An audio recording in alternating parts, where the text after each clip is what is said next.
नमस्कार, capital TV की special story देख रहे हैं आप और मैं हूं आपके साथ दिव्या सिंह। जिस लोकसभा चुनाव 2024 को लेकर इतना सियासी घमासान मचा हुआ है वो अपनी आखिरी पड़ाव पर है। चुनाव प्रचार पूरी तरह से थम गया है और कल 7वें और अंतिम चरण की वोटिंग होनी है।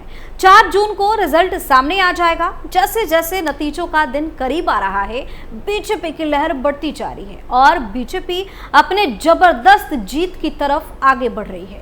बीजेपी के बड़े नेताओं के तरफ से जो तमाम दावे किए गए हैं वो सच होता दिख रहा है। शायद यही वजह है कि विपक्ष पूरी तरह से बौखलाया हुआ है और 4 जून के परिणाम को सोचकर टेंशन में है। वहीं बीजेपी में जश्न की तैयारी शुरू कर दी गई है, क्योंकि इस बार 4 जून को बीजेपी इतिहास रचने जा रही है। लोकसभा चुनाव 2024 में बीजेपी रचेगी इतिहास। 1 जून को चुनावी रण का अंतिम पड़ाव। विपक्ष के नेताओं की बढ़ने लगी बेचैनी।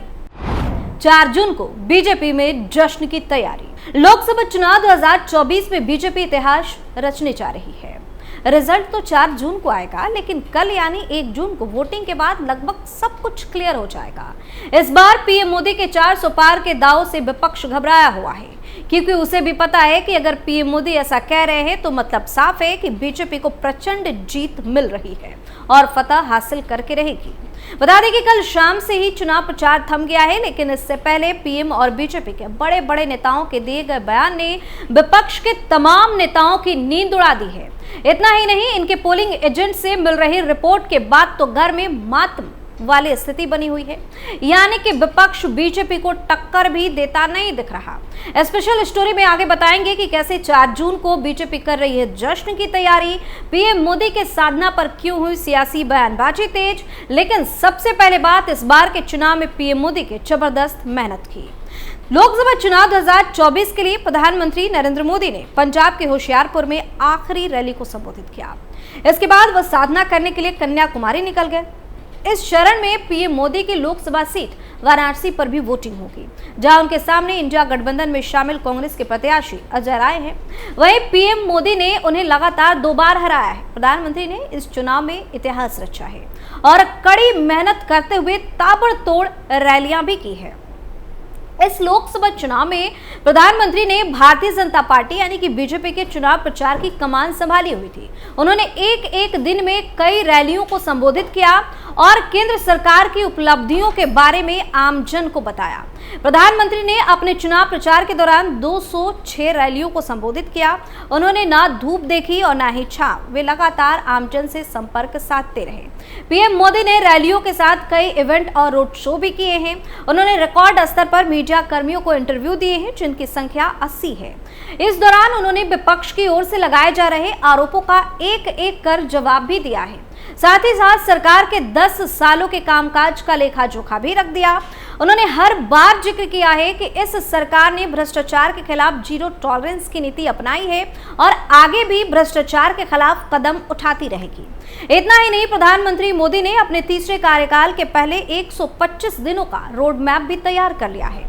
उनका कहना है कि सरकार बनते ही तीसरे टर्म में अगले 125 दिन में क्या होगा, सरकार क्या करेगी, सरकार कैसे करेगी, सरकार किसके लिए करेगी, सरकार कब तक करेगी, इसके रोड मैप पर काम किया गया है।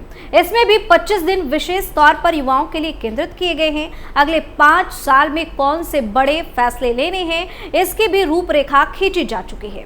अगले 25 साल के विजन पर भी उनकी सरकार तेजी से आगे बढ़ रही है। बता दें कि अभी तक 6 चरण की वोटिंग हो चुकी है और जैसे जैसे वोटिंग खत्म होती गई, बीजेपी की तरफ से बड़े दावे किए गए हैं। लोकसभा चुनाव के पहले चरण के बाद प्रधानमंत्री नरेंद्र मोदी ने कहा कि उन्हें उत्कृष्ट प्रतिक्रिया मिल रही है और यह स्पष्ट है कि पूरे भारत में लोग रिकॉर्ड संख्या में भाजपा के नेतृत्व वाले एनडीए को वोट दे रहे हैं। बता दें कि लोकसभा चुनाव के पहले चरण में 60% से ज्यादा मतदान रिकॉर्ड किया गया था।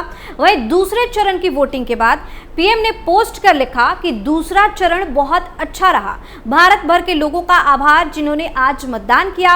एनडीए को मिल रहा अद्वितीय समर्थन विपक्ष को और भी निराश करने वाला है।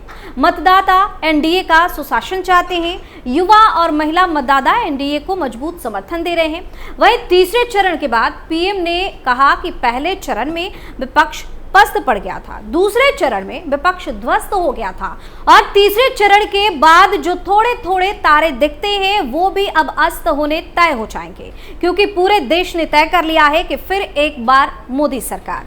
वहीं चौथे चरण की वोटिंग के बाद बीजेपी के वरिष्ठ नेता और केंद्रीय गृह मंत्री अमित शाह ने इन 4 चरणों में 270 सीटें जीतने का दावा करते हुए 400 का टारगेट आसानी से पूरा करने की बात कह दी, जिसके बाद विपक्ष की बेचैनी बढ़ने लगी थी और जमकर बयानबाजी भी देखने को मिल रही है।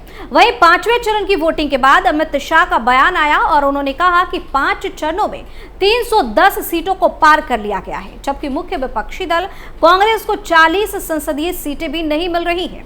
वहीं छठे चरण और आखिरी चरण की वोटिंग से पहले पीएम मोदी ने विपक्षी गठबंधन पर जोरदार हमला बोलते हुए कहा कि 4 जून के बाद अगले 6 महीनों में देश में बहुत बड़ा राजनीतिक भूचाल आने वाला है। परिवारवादी पार्टियां अपने आप बिखर जाएंगी। इनके कार्यकर्ता भी अब थक चुके हैं, वो भी देख रहे हैं कि देश किधर जा रहा है और ये पार्टियां किधर जा रही हैं।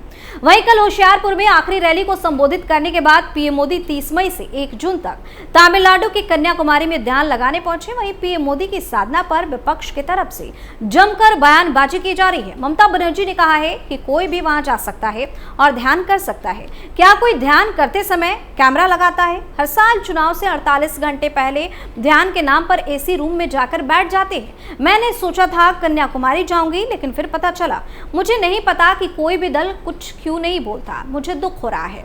वहीं अखिलेश यादव ने कहा कि सुना है ध्यान लगाने जा रहे हैं जहां पर विवेकानंद जी ने ध्यान लगाया था। सुना है पीएम मोदी वहीं ध्यान लगाने जा रहे हैं, लेकिन ध्यान लगाने की जरूरत तो 5-7 साल पहले थी। 10 साल के बाद तो अब फुर्सत है तो ध्यान लगाते रहेंगे। वहीं कांग्रेस के साथ साथ तेजस्वी ने इसे राजनीतिक मार्केटिंग बताया है और इसके प्रसारण पर रोक लगाने की मांग भी की है। तो पीएम मोदी जो भी करते हैं उससे विपक्ष पूरी तरह से डर जाता है और बेतुकी बयानबाजी पर उतर जाता है। और अब बात बीजेपी में जश्न की तैयारी की।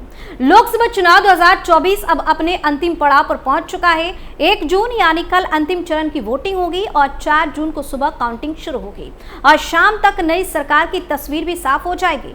इन सब गहमा गहमी के बीच एनडीए खेमे ने अभी से ही राजनीतिक उत्सव बनाने की तैयारी शुरू कर दी है। बताया जा रहा है कि यदि एनडीए चुनाव जीतकर फिर से सत्ता में वापसी करता है तो कर्तव्य पथ पर भव्य तरीके से शपथ ग्रहण समारोह का आयोजन किया जाएगा। कर्तव्य पथ पर बड़े कार्यक्रम के आयोजन को लेकर तैयारियां शुरू कर दी गई हैं।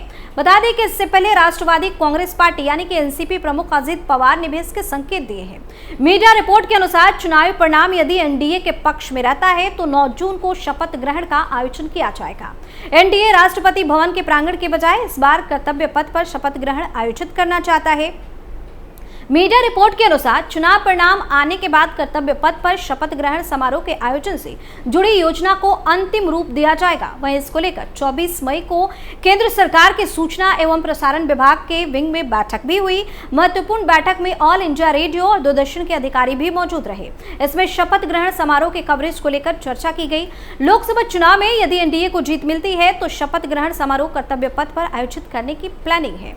अब सवाल उठता है कि इतने बड़े और महत्वपूर्ण समारोह के लिए कर्तव्य पथ ही पहली पसंद क्यों है। सूत्रों ने बताया कि एनडीए इस बार ऐसी जगह की तलाश में है जहां ज्यादा से ज्यादा लोग समारोह का साक्षी बन सके और साथ ही विकसित भारत की तस्वीर भी देश और दुनिया के लोग देख सके।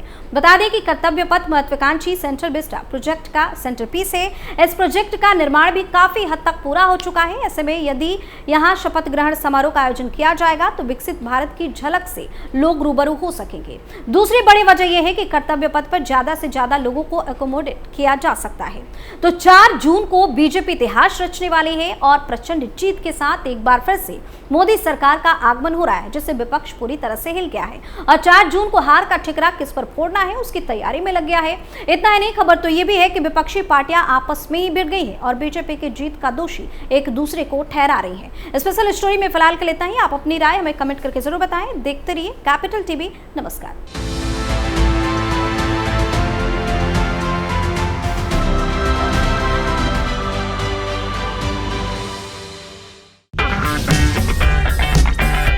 अगर आपको हमारा वीडियो पसंद आया हो तो इसे लाइक करें, हमारे चैनल को सब्सक्राइब करें और हाँ, बेल आइकन दबाना ना भूलें ताकि आप तक हमारे वीडियो की नोटिफिकेशन पहुंचती रहे।